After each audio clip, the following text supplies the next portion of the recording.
안녕하세요, 시프로입니다. 오늘은 제가 여수를 가고 있습니다. 여수 그 협회에서 주간부 이제 그 원장님들이 모여서 있는 협회에 회계 교육을 이제 요청을 해주셔갖고 저희가 모처럼 회계 교육을 하러 가고 있습니다. 그 회계 교육은 저희 이제 천천 박사랑 얼굴을 이제 공개하기를 꺼려하는 저희 미모의 공과장이랑 이렇게 해서 가고 있는데 뒤에서 웃고 있어요. 그래서 안전하게 잘 다녀오도록 하겠습니다. 사회복지 통합솔루션 기업 1200 기관이 선택한 기업. 신뢰할 수 있는 기업 어렵고 복잡한 회계 업무 국회어 위탁 서비스와 함께하세요. 국회어. 일단은 그 장애인 쪽 관련해 가지고 실사를 받아야 되는 걸로 알고 있는데 네. 이때 주의해야 될 점이 있을까요? 일단은 뭐 그 도면이 나오면 도면에 어디에 장애인 뭐를 설치해야 된다라는 게 다 나올 거예요. 그걸 기본적으로 하시고 그 기본적으로 하신 다음에 뭐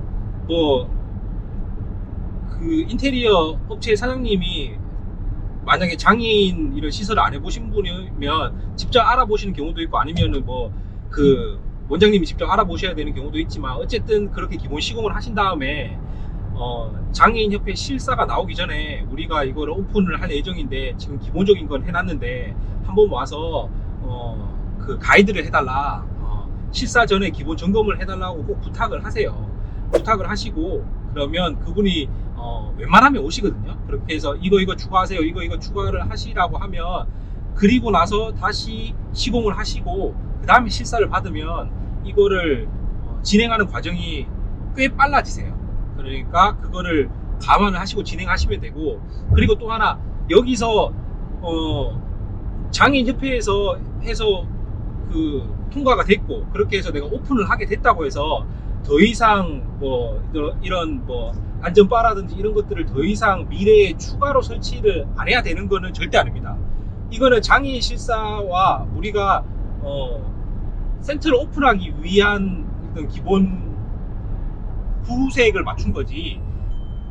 이거 외에 나중에 평가를 받기 위해서 예를 들어서 뭐 장애인 쪽에서는 통과를 하기 위해서 샤워하는데 옆에 바가 하나만 있으면 되는데 뭐 평가에서는 이게 바가 2개가 설치되어 있어야 되고 세면대의 옆에도 뭐 바가 있어야 되고 벽 쪽에는 안전바가 빈 벽이면 안전바가 다 설치되어 있어야 되고 이런 것들을 추가적으로 나중에 평가 전에는 내가 이분을 다시 불러서 추가 설치를 제가 말하는 이분은 장애인 협회가 아니라 장애인 이런 시공을 하시는 분을 다시 불러서 이런 것들을 추후에 내가 평가 전에는 최소한 순차적으로 추가 설치를 해야 된다. 근데 지금은 내가 평가에 대해서도 아무것도 모르는 상황이고 어디에 뭐를 설치해야 될지를 사실 모르는 상황이잖아요. 근데 지금 뭐 모든 걸 알고 있다면 이거를 풀 세팅하고 가면 좋지만 그게 아니니까 지금은 기본만 하시고 나중에 추후에 조금 더 알아가면서 스스로 깨우치고 그 다음에 평가 준비를 하면서 추가로 천천히 설치를 하시면 된다. 이게 뭐 장애인 쪽에서는 이게 전부가 아닐까요?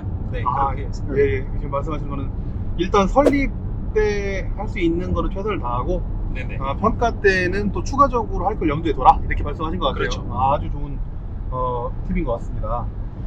큰 틀만 먼저 진행을 또 그 질문을 좀 해볼게요. 소방 쪽 관련해 가지고 네네. 이미 설계가 나와 있잖아요. 우리가 네. 이제 그 벽을 치고 하면은 그에 따라서 어떻게 해라 라고 하는 게 나와 있을 텐데 네. 소방 쪽에서도 주의를 할 부분이 있을까? 혹시 말씀하실 게 있으시면 인테리어 할 때.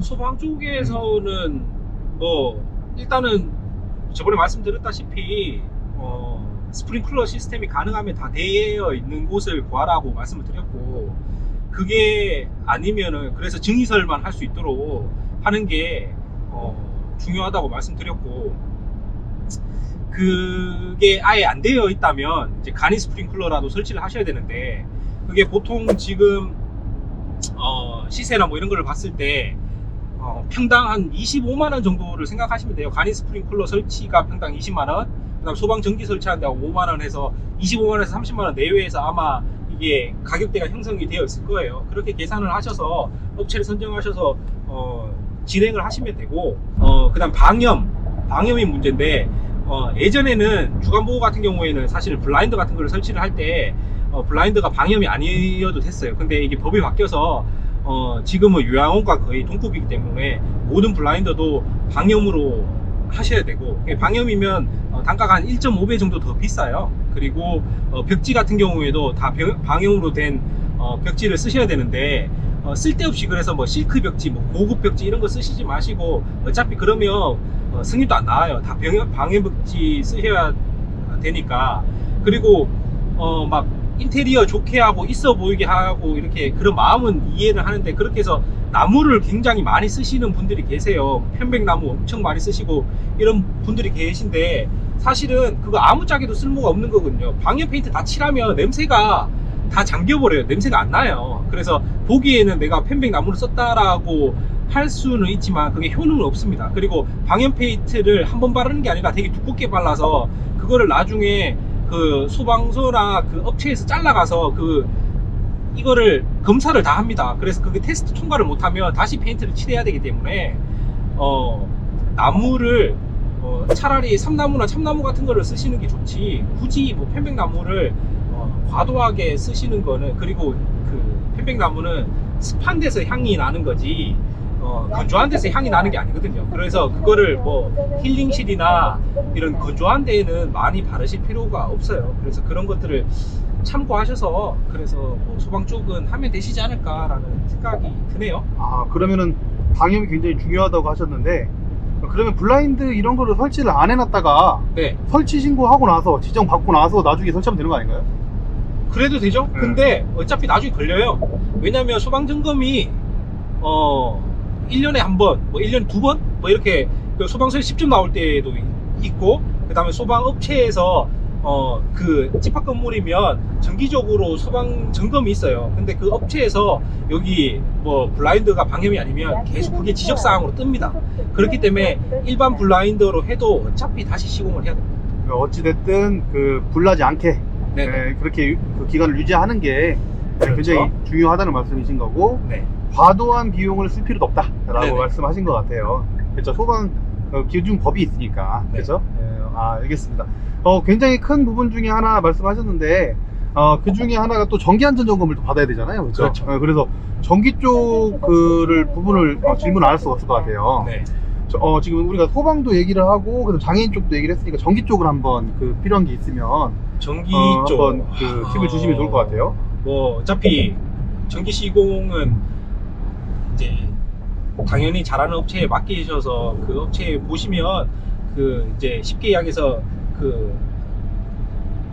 천천박사 우려하는 것 중에 하나인데, 진짜 잘못된 업체는 위에 천장에 이제 보통 전기선을 까는데, 전기선 깔기 전에 이렇게 관 같은 거 안에다가 전기선을 집어넣는데, 그거를 안 하는 업체들이 간혹 가다가 있다고 하더라고요. 저는 아직 본 적이 없어요. 근데 그 관을 통해서 이렇게 하는지 잘 하는지 그런 것들을 그냥 보시면 될 것 같고, 그거를 진짜 맨날 가서 쳐다보고 있으라는 게 아니라 그런 것들을, 그런 게 있다라는 정도만 알면 됐고, 아마 뭐 대부분 배선발이나 뭐 이런 것들은 따로 기본적으로 인테리어를 하면 기본적으로 새로 다 설치를 하는 거니까. 근데 그런 것보다 전기 쪽에서 이거는 사람들이 잘 이야기를 안 하는데 꽤 큰 팁이라고 하자면, 이런 집합 건물 같은 경우에는 대부분 관리비에 전기료가 포함돼서 나오죠.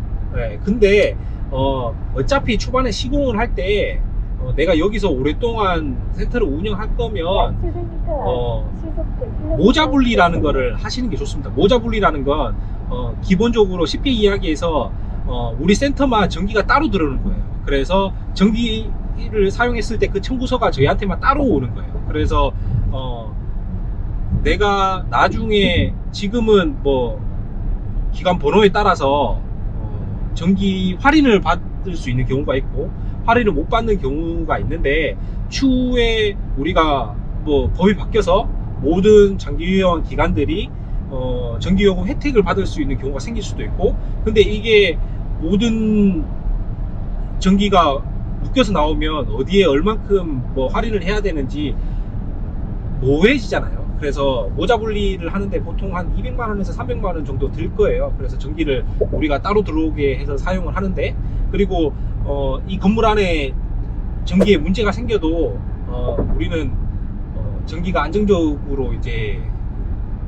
원활하게 받을 수가 있으니까, 그래서 모자 분리를 어차피 공사를 하실 때는 하시는 게 좋다라는 팁 정도 알려드리면 좋을 것 같아요. 아, 나머지는 어차피 그 설계대로 진행을 할 거니까 네네. 설계대로 진행되는지만 확인을 하면 되겠네요. 네네.